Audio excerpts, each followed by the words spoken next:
म्हज्या भयणीनो आनी भावनो, ह्या देवाच्या उतराचेर आमी आयज आमचें मन लावया.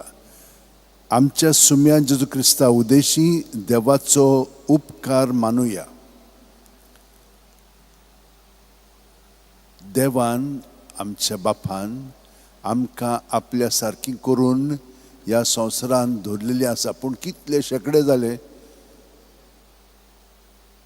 आनी आमी पळयता कितले पातोक सोकले भोंवतणी आमचे आसा. म्हणून हे अशें निर्फळ कशें दिसता. ताचे लागीं हें सारकें करूंक जायना. जाता, पूण ताका आमचो सहकार जाय.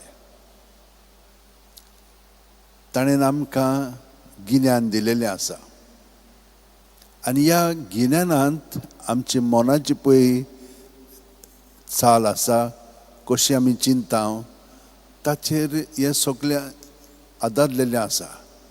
आतां आमी हिचोर आमचें जिवीत थिरायता देवाचेर वो आमचेर.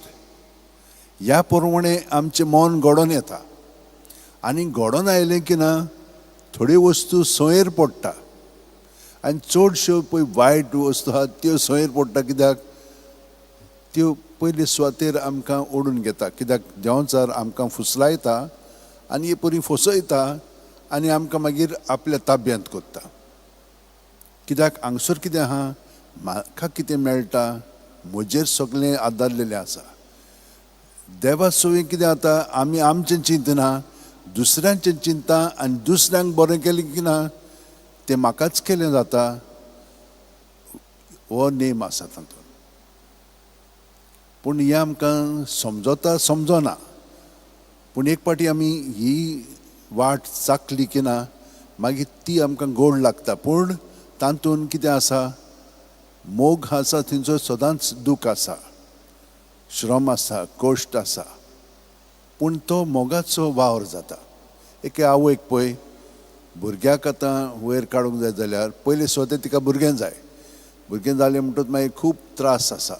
मागीर भुरगें वाडटा आनी कितलेच त्रास. पूण हे सगळे त्रास ती घेवंक तयार आसा. कित्याक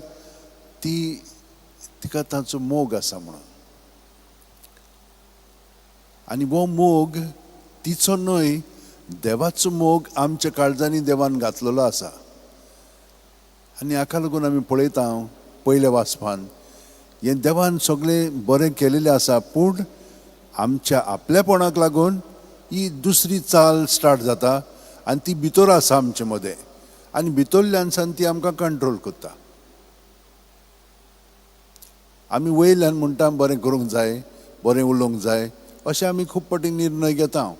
पूण ते आमकां पाळूंक जायना. कित्याक सट करून त्याच वेळार आमी दुसरेंच कितें करता, मागीर आमकां दूख लागता.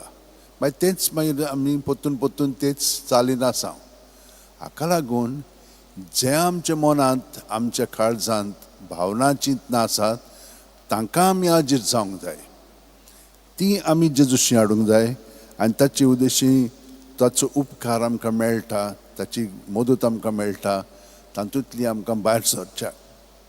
आनी दुसऱ्या वाचपान ताणें आमकां सांगलां आमी दोंग्या भाशेन करूंक फावना. वयल्या वयरूच जियेतात आमी ना. आमी देवाक जाय पळय तशें आमी जिवच्याक आमी ताका हाजीर जावंक जाय. आनी हे भाशेन ताणें आमकां सांगलां भायल्यानूच ते वस्तू आमी पळयता आनी जाणो, पूण भितरल्यान कितें घडटा तें कित्याक पळयना. तें आमी देवाशी हाडया आनी तो आमकां तातूंतली निवाडटलो. कित्याक ताणें आमकां सुटका दिलेली आसा. पूण ती सुटका आमी आपणावंक जाय. ही कृपा आमी ह्या मिसान मागया आनी देव आमकां दितलो. सगळे जाण आमचे हात जोडया, दोळे बंद करया,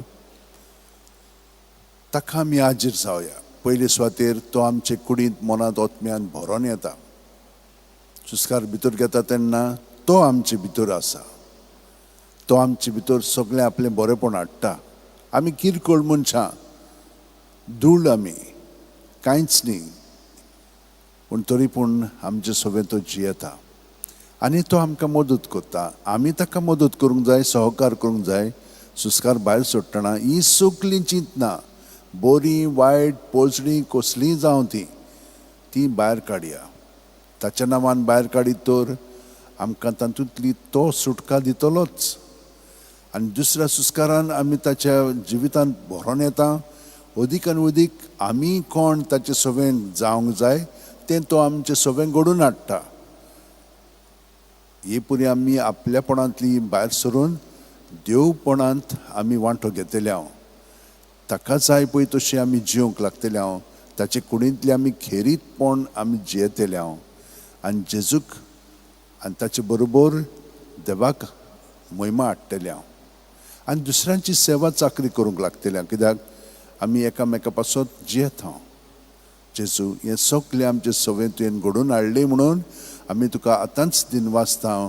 आनी आयच्या दिसा सगलें जें घडटलें तितलेंय बरें आनी वायट कितेंय जावं तुका आमी दिनवासीत रावतले हांव. आमेन.